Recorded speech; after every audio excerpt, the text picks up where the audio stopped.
Hey everybody, this is Brian, and welcome to the 37th Flutter tutorial. Man, we're getting close to 40. We're cranking through these, and we're doing it very quickly, which shows just how fast and easy Flutter is. I don't mean to sound all evangelical about it, but Flutter is actually pretty awesome. So today we are going to do the floating action button. It's a little red button here. I'm sure you've seen it in like email applications or maybe Facebook or something like that. So we're going to go here. We're going to use our live template, which we created in tutorial 35. And you should know what all of this means. We have our main, we have our myapp, which extends stateful, and we have the state of the myapp. If you have no idea what any of those means, please rewind, watch the previous tutorials. All right, so now that we have our bare basic application here, what we're going to do is start working on the state.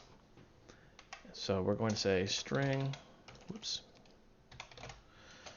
and we'll call this last press equal, and we're just going to say never.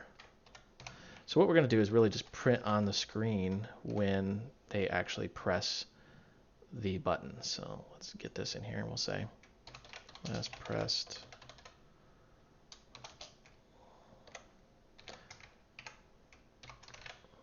I gotta say, while I'm kind of typing this crud out, I'm really surprised at the feedback I've gotten on Flutter. For something that's an alpha and not very well known, my inbox has been pretty well flooded. All right, so now that we've got kind of a rough idea of what this is going to do, how do we add the button? Well, in the scaffold, this is why we love the scaffold, there's a floating action button property, and we just simply just say, like kind of like the drawer, new floating action button. And you notice how there's an on press because this is a button and we need to manage that button press. So we're going to just pop that down so we can work with this a little bit here. And we're going to say child new, because we want to add an icon in there. And we're going to say icons dot, I don't really know what to add, timer, why not, timer. And then we're going to just change the color. So we're going to say background color equal colors.red. Why not? And then we just simply fill in the on pressed. And we need to make a function here. So let's put this back to null.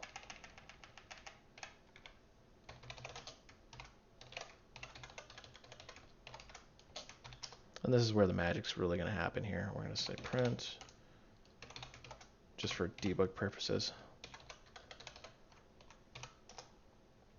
And then we're going to say set state.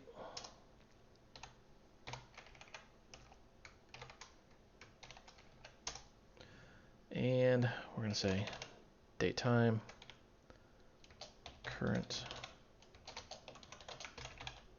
equal new date time dot now. That way we get the current time.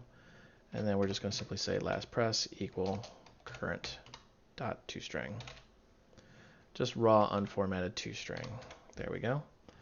And that should actually, oh no, we got to fill in our little on press here or nothing's going to happen.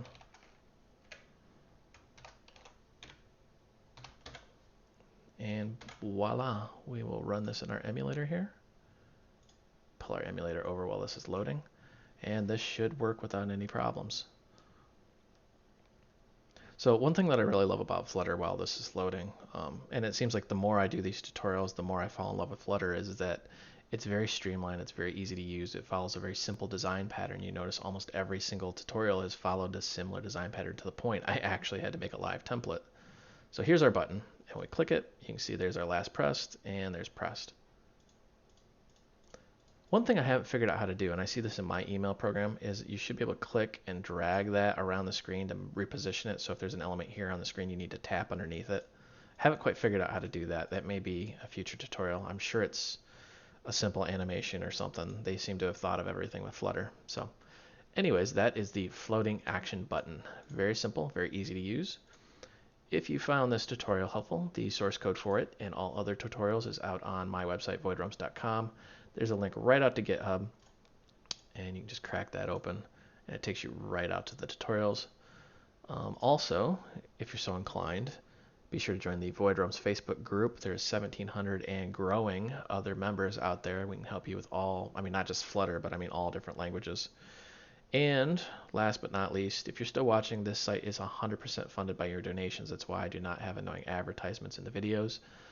So if you are working with a company or your startup, you have a few extra bucks, feel free to donate it and I will help fund the website.